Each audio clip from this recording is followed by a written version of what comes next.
Good morning. Hope you all had an easy fast yesterday, and it was kind of hot in the New York area. But Hashem, we're here to tell a tale. Today's shiur is the Ilay Nishmas Aaron Nachman Sukkah Kodesh Shul Baruch Hashem Sol Baruch Hashem Shmuel and Menesh Ben Yosef. And tomorrow is my grandfather's Yitzie, Yisrael Ben Shimon. So we dedicate this year to him as well. May the Nishmas will have an aliyah.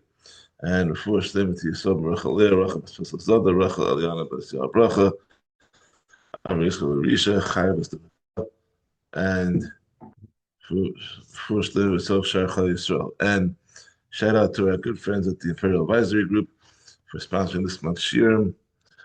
And if you or your company need help with the financial stuff and need a CFO, please reach out to them at imperialgrp.com.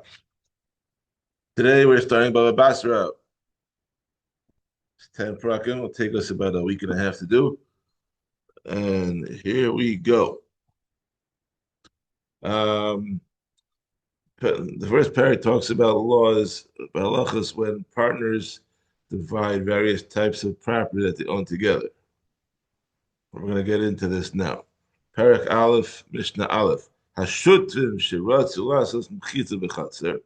If partners agree to divide the courtyard that's between their houses, they must then build a wall in the middle of the courtyard so that each partner will have privacy in his half of the courtyard. It's like putting a wall up.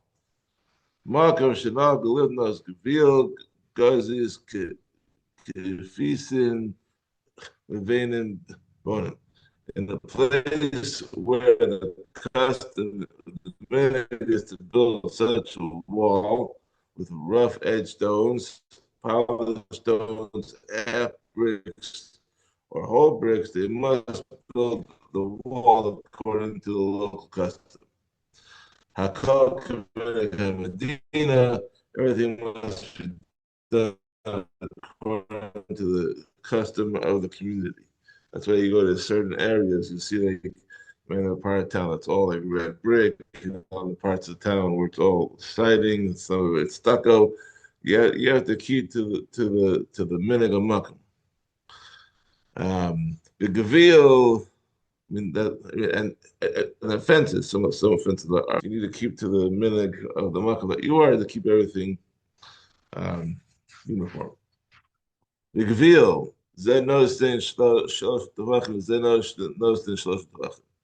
wall is built of rough edge stones, so one shot of one partner provides 3 tvachim of land for the foundation, and the other for the foundation. So you have 6 tvachim of space in order to build this wall of rough edge stones. It was built of polished stones, so each partner gives 2.5 tvachim of thick, which is really not that big. It's a fist, so 5 tvachim is really not that huge. That huge. It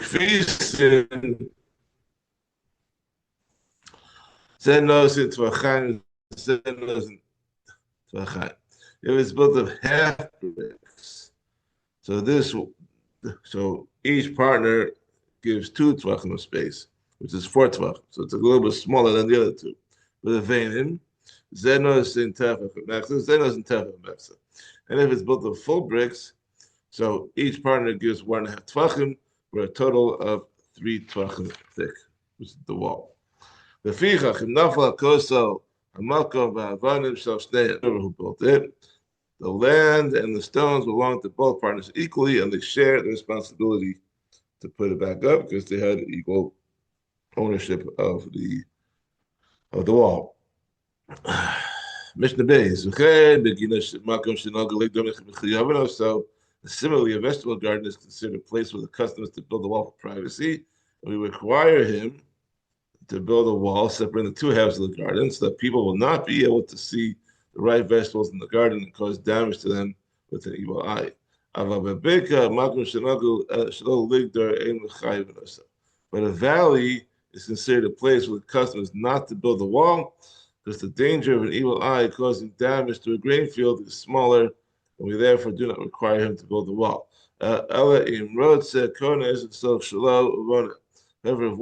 still concerned about an evil eye and wishes to build a wall around this portion of a grain field, he must move the wall completely within his own property and build it there using his own materials. 1 second. The asa chazis mibchutz. In this case, he must make a sign on the outside of the wall to show that he built it himself. So, what's the legal effect of the sign? Therefore,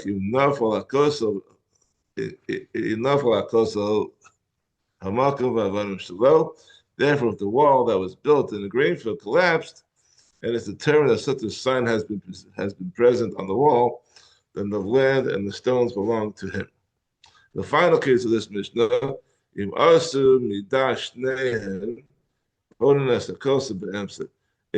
the two owners of adjoining grain fields agreed to build a dividing wall, they build the wall in the middle, with each one contributing half of the land.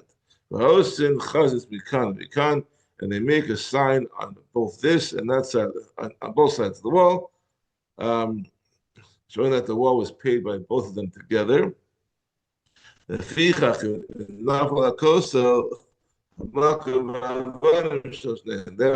if such a wall collapsed and a double sign had been present, then the land and the stones belong to both of them equally because they're equal partners in this wall.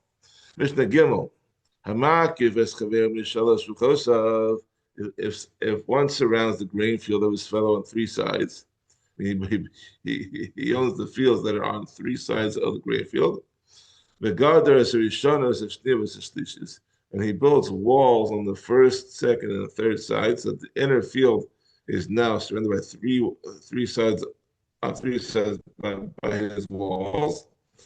And do not require him. We do not require the owner of the inner field to help pay for the walls, because they do not provide him with any benefit, as the animals can still enter the field through the open fourth side. Rabbi Yossi says, if the owner of the outer fields gets up and fences in the fourth side, so now that the field is entirely enclosed, we place upon the owner of the inner field the entire expense of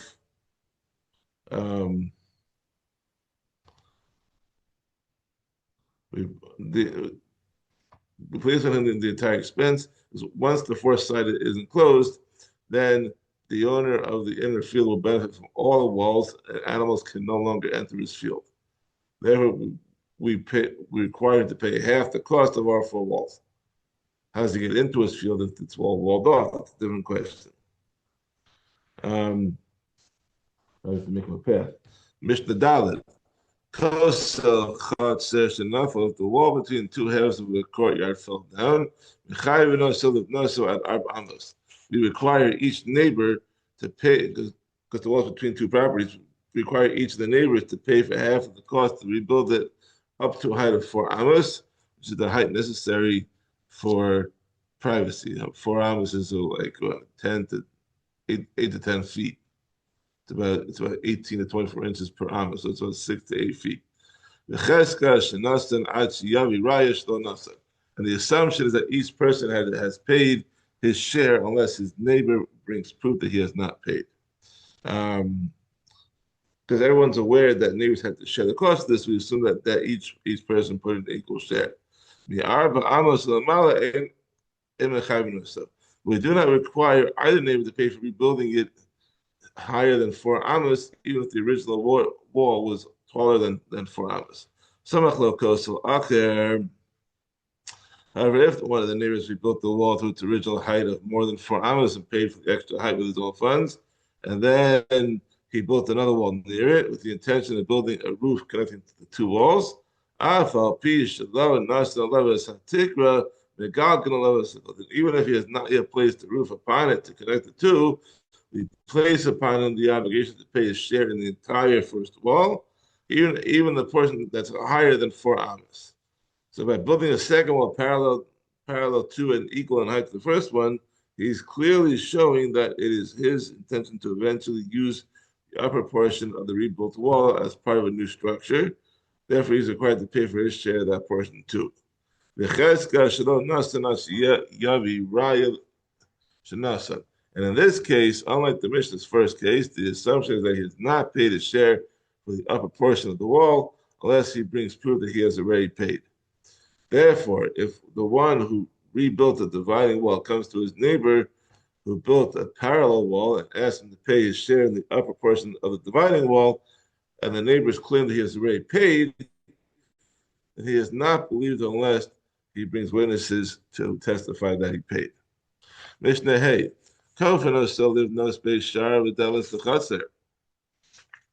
we force a person to help pay to build a gatehouse and a door for a common courtyard into which his house opens. Rabbi Shimon ben Gamliel Omer lo kol hachatzeros ruyos levei shar. Rabbi Shimon ben Gamliel says not all courtyards require a gatehouse. He holds that since the purpose of a gatehouse is to keep the public away from the courtyard, only a courtyard that's close to the public thoroughfare requires a gatehouse. A gated community. They want to keep the non-residents out. Kovanos, Salivnos, the ear, Chama, the Lasayim, Riach. We force each resident of a city to pay to build the city a surround. 1 second. We force each resident of a city to help pay to build for the city a surrounding wall and doors like the city gates and a bar for the city gates to protect the city from attacking by outside forces. That's Yerushalayim. There's a wall around Yerushalayim. The residents probably have to pay to help protect the city.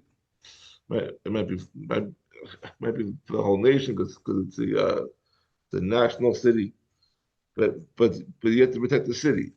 Rav Shimon ben Gamliel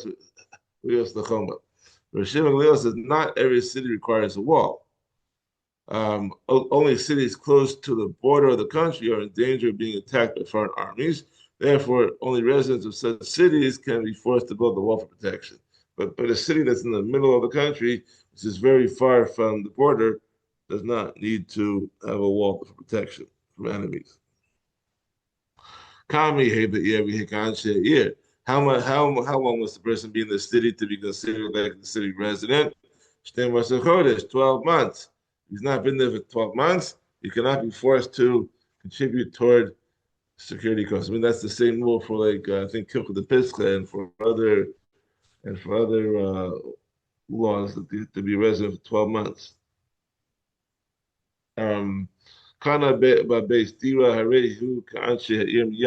If he buys a house in the city, he's considered a city resident immediately, and he must help pay for the security of the city as he intends to stay there and live there.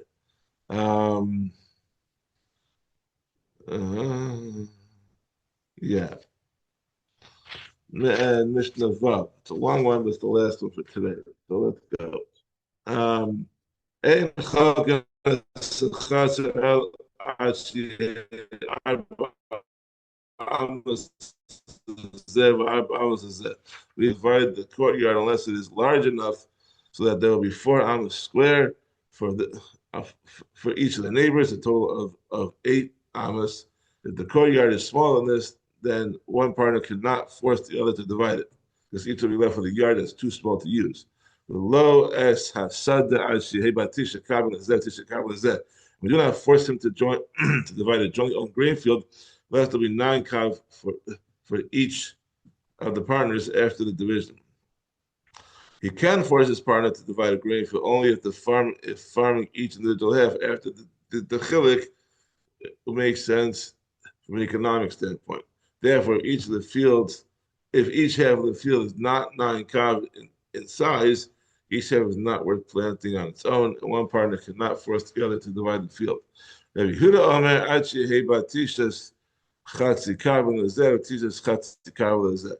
Yehuda says we do not force a partner to divide a grain field unless there will be 9 half kav I mean, like four and a half for the, sorry, 9.5 kav is 4.5 kav.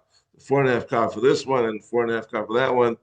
Um, I mean, where Yehuda lived, the land was twice as fertile, and even a parcel of 4.5 kav was worth planting on its own.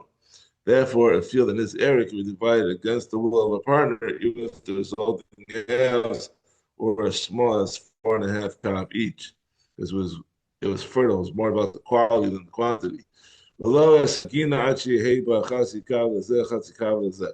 We do not force a partner to divide a jointly owned vegetable garden unless there will be a half a kav of land for this one and a half a kav of land for that one after the division.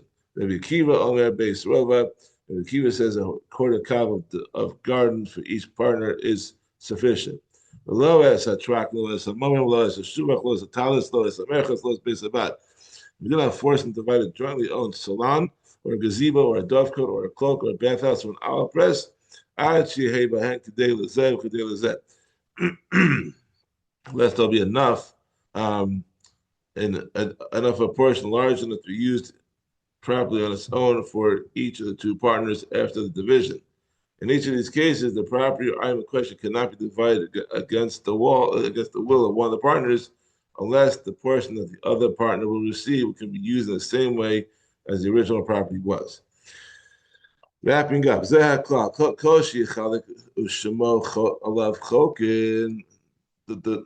the rule that anything that can be divided and each of the parts still retains its name. It can still function properly. It can be identified as the same thing that it was before the division. We divide it. But if not, we do not divide it. Aim aside. When is it so? This marsh ain't shneim rotzim. When the partners do not both agree to divide the property.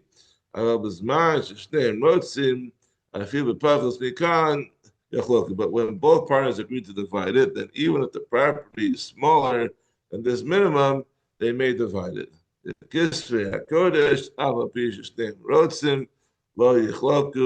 The scrolls of the Holy Scriptures, um, meaning Sifrei Torah and Sefer Nevi'im and the Ksuvim from Tanakh may not be divided, even if both partners agree to divide them, because it is disgraceful for holy scrolls to be cut apart and divided. That's all for today. Have a wonderful Shabbos. We'll continue on Sunday morning with Perek Beis. A wonderful Shabbos. Kol Tov.